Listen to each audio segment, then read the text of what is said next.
bola haliyam uxlamadingmi? O'chir, jim o'tir, jim. Yut.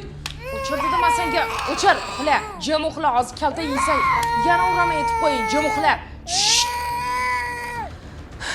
Bog'chada 5 yoshli bolaga xuddi mana shunday tarzda qo'l ko'targan tarbiyachi bugun sud zalida 2-3 marta meni siltaladim.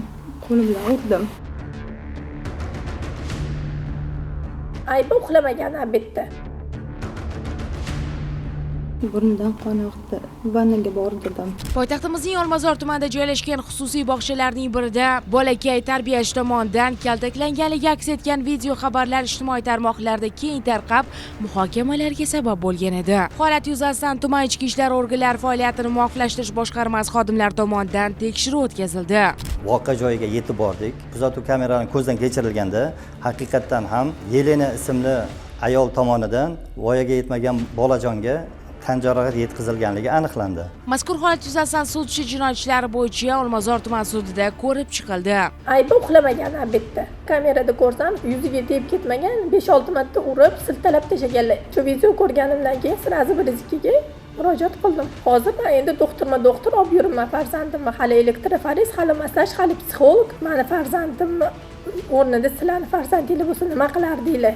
Shunga ko'ra ish ko'rishinglarni so'rayman. Uni ko'tarib 2-3 marta meni siltaladim. Qo'lim bilan urdim. Burnidan qon oqdi. Vannaga bordim. Tampon qo'yib qo'ydim. Мне стыдно за мой поступок. Прошу прощения у мамы, у папы, у суда, у всех.